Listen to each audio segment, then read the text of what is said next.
শুনেছি ব্যভিচারী ছেলের বউ হবে ব্যভিচারী মেয়ে। এক্ষেত্রে কোনো চরিত্রহীন ছেলে যদি বিয়ের আগে তওবা করে পবিত্র জীবন শুরু করে, এরপরও কি তার বউ ব্যভিচারী হবে?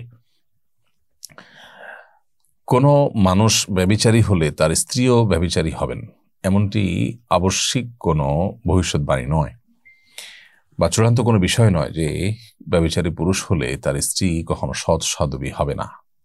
এরকমটি কখনো নিশ্চিত করে কোনো সুন্নাহ কোথাও বলা হয়নি। মূলত যে আয়াতকে ঘিরে এ ধরনের ধারণা গড়ে উঠেছে সেটি হলো আল্লাহ সুবহানাহু ওয়া তাআলা কোরআনে হাকিমে বলেছেন, আল খাবিসাতু লিল খাবিসিনা ওয়াল খাবিসুনা লিল খাবিসাত।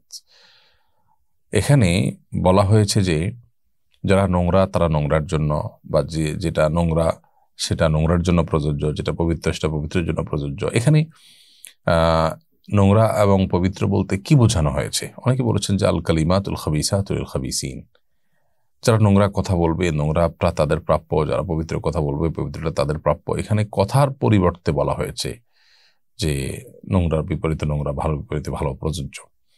আর যদি মানুষেরটাও হয় তাহলে সেক্ষেত্রে এটা হবে অবশ্যম্ভাবী কাউনি, বিষয়টা সেরকম নয়, বরং এটি বিধান।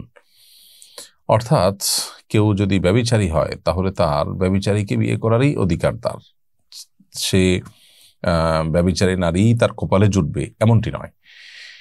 এ সম্পর্কে মুফাসসিরগণ যে সমস্ত তাফসীরের কিতাবগুলোতে যে সমস্ত তাফসীর বা আপনার ব্যাখ্যাগুলো বর্ণনা করেছেন সেগুলো সবগুলোকে অ্যানালাইসিস করলে বিষয়টি এরকমই হয়। অর্থাৎ কেউ ব্যভিচারে লিপ্ত হলে তার জীবনসঙ্গী ব্যভিচারী হবে এটি নিশ্চিত নয়।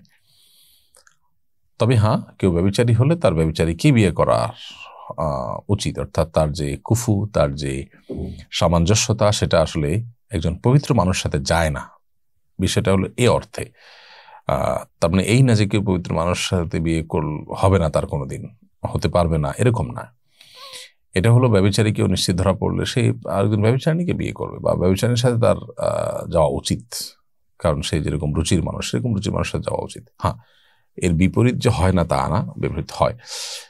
আমরা জানি যে লূত আলাইহিস সালাম তিনি আল্লাহর নবী ছিলেন, কিন্তু তার স্ত্রী তিনি সমকামিতা যারা করত তাদের নানাভাবে সমর্থন দিত বা তাদের সমর্থনকারী ছিলেন। তো একইভাবে আল্লাহর অনেক নেককার বান্দা আছেন যাদের ঘরে ব্যভিচারিণী স্ত্রী, আবার অনেক নেককার নারী আছেন যাদের ঘরে ব্যভিচারী স্বামী এসেছে, আছে আজও। তো এই জন্য এই বিষয়গুলোকে এইভাবে শুরু করার এইভাবে মনে করার কোনো কারণ নেই, ব্যাখ্যা করার কোনো কারণ নেই। সেই সাথে